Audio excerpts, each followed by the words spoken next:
જ્યારે આપણે કોઈ ભક્તને પૂછીએ કે તમે ક્યાંથી આવ્યા, ત્યારે કહે કે અમે કચ્છ જિલ્લામાંથી આવ્યા છે.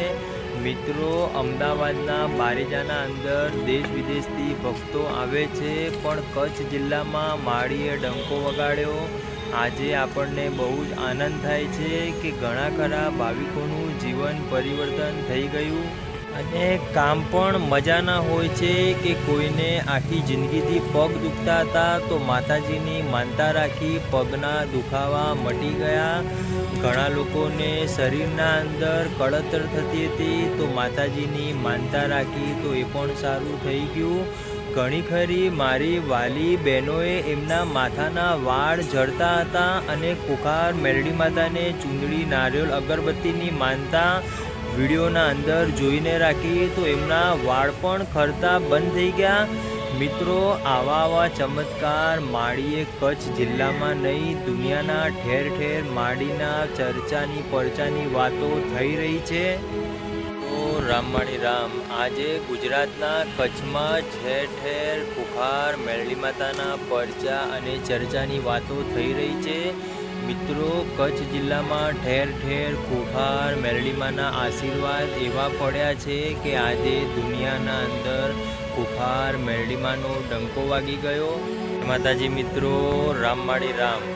આજે અમદાવાદના બારેજાથી લઈને દુનિયાનો એવો કોઈ ખૂણો બાકી નથી કે જે જગ્યાએ કુખાર મેરડી માતાના આશીર્વાદ ના પડ્યા હોય.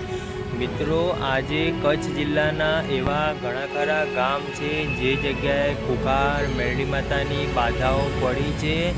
કેટલાય લોકોના કામ થઈ ગયા છે, કેટલા લોકોનું જીવન પરિવર્તન થઈ ગયું.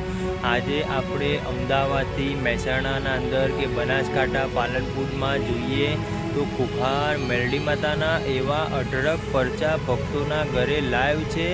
પણ આ પરચા તો કચ્છ કાઠિયાવાડના છે. કચ્છ કાઠિયાવાડ બાજુ પણ કુખાર મેરડીમાના આશીર્વાદ એવા પડ્યા કે આજે ગામોના ગામ જોતું રહી ગયું. દેશ વિદેશમાં ડંકો વાગી ગયો. મિત્રો, હું તમને જણાવી દઉં કે આ ત્યારે જ પોસિબલ છે જ્યારે એમને વિશ્વાસની આસ્થા ટકી રહી. તમારે પણ એવો વિશ્વાસ દ્રઢ કરી રાખવો પડશે. મિત્રો, એવું નથી કે આપણા અમદાવાદના ઉત્તર ગુજરાત બાજુમાં પણ માળીના પરચા નથી, પણ મને એક વસ્તુનો ગર્વ થાય છે કે જો કચ્છ જિલ્લામાંથી લોકોના કામ થતા હોય તો આપણા કામ ના થાય, આપણા પણ કામ થઈ જાય, પણ હજી સુધી આપણને વિશ્વાસ નથી. અને મિત્રો, હું તો ત્યાં સુધી કહું કે માળીએ પ્રવચનના અંદર એમના સ્વમુખે કીધું છે કે જેનું કોઈ નથી એનું કાળા કળિયુગમાં કુખાર મેરડી છે.